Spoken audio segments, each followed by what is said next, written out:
Selamat malam, Bapak dosen pengajar analisis perancangan perusahaan. Terima kasih untuk kesempatannya. Berikut saya akan menjelaskan materi tentang studi kelayakan bisnis. Perkenalkan, nama saya Novelinda Febriani, NIM 170403167. Yang pertama, studi kelayakan bisnis. Studi kelayakan bisnis adalah suatu kegiatan yang dijalankan dengan tujuan untuk mempelajari secara mendalam tentang bisnis atau usaha yang akan dijalankan dari berbagai aspek dalam rangka menentukan suatu bisnis potensial atau tidak untuk dijalankan ke depannya. Tujuan utama dilakukan studi kelayakan bisnis ini tentunya yang akan berdiri bisa berjalan sesuai harapan baik dalam jangka pendek atau panjang. Beberapa manfaat studi kelayakan bisnis. Yang pertama, lebih memahami peluang. Dengan menjalankan proses studi kelayakan bisnis, Anda bisa menemukan jawaban apakah bisnis yang akan dijalani benar-benar prospek ke depannya atau hanya akan membuang waktu, tenaga, pikiran, dan modal saja. Yang kedua, menambah kepercayaan diri. Seperti yang sudah dijelaskan, bahwa dalam pengertian SKB memiliki manfaat untuk menambah kepercayaan dalam menjalankan suatu bisnis. Selain menambah kepercayaan diri, studi kelayakan bisnis bisa membantu dalam evaluasi semua kegiatan bisnis yang dijalankan. Yang ketiga, keuangan dan modal.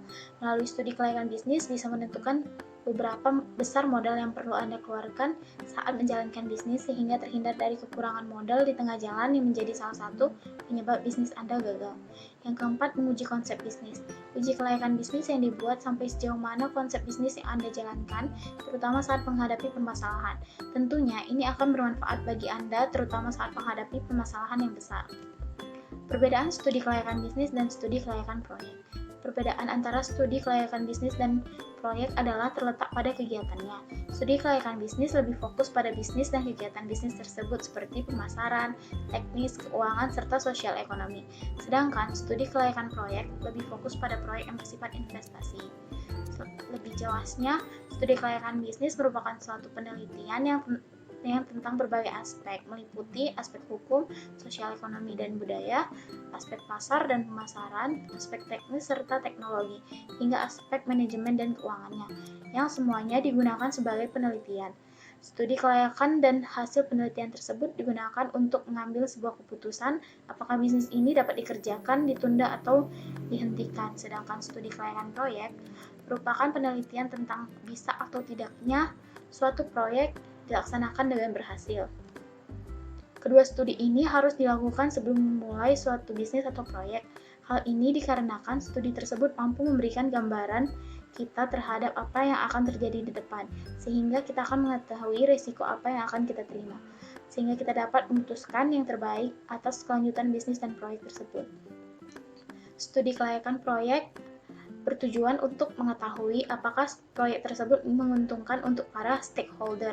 Manfaatnya, dengan adanya studi kelayakan proyek, maka perencanaan terhadap proyek menjadi lebih mudah, karena di dalam laporan studi kelayakan proyek sudah mencakup semua aspek yang mempengaruhi proyek, seperti perencanaan mengenai harga jual dan tema arsitektur yang akan diusung. Perencanaan ini bisa dilihat di bagian analisa pesaing yang menggambarkan harga jual produk pesaing dan tema arsitektur yang ditawarkan. Aspek-aspek studi kelayakan. Yang pertama ada aspek hukum dan legalitas.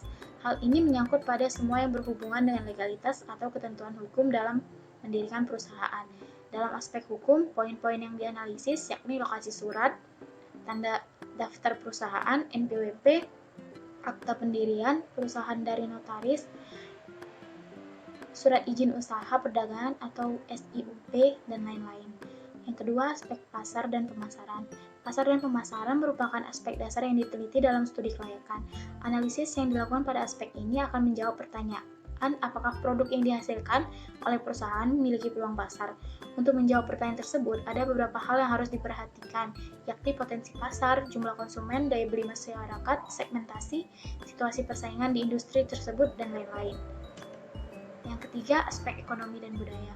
Pada aspek ini, studi kelayakan menganalisis dampak yang diakibatkan oleh perusahaan pada kondisi sekitar. Dari sisi budaya, studi kelayakan akan menganalisis bagaimana perusahaan mempengaruhi adat istiadat di daerah itu. Sedangkan dari sisi ekonomi, analisis yang dilakukan yakni bagaimana perusahaan berdampak pada tingkat pendapatan per kapita di wilayah tempat perusahaan didirikan. Keempat, aspek manajemen. Studi kelayakan juga turut menyertakan aspek manajemen sebagai aspek dasar yang harus dianalisis. Aspek ini berkaitan erat dengan operasional perusahaan, baik itu pembangunan maupun pengembangan. Dari semua aspek yang dianalisis, aspek manajemen memiliki cakupan yang sangat luas. Hal ini dikarenakan semua hal yang berhubungan dengan operasional perusahaan ikut ke dalam kategori aspek manajemen, mulai dari manajemen sumber daya hingga finansial perusahaan. 5. Aspek keuangan. Bagi sebagian bisnis, modal adalah hal utama yang harus dimiliki sebelum membangun sebuah bisnis. Maka dari itu, aspek keuangan menjadi hal yang menentukan bisnis Anda berjalan lancar atau tidak ke depannya.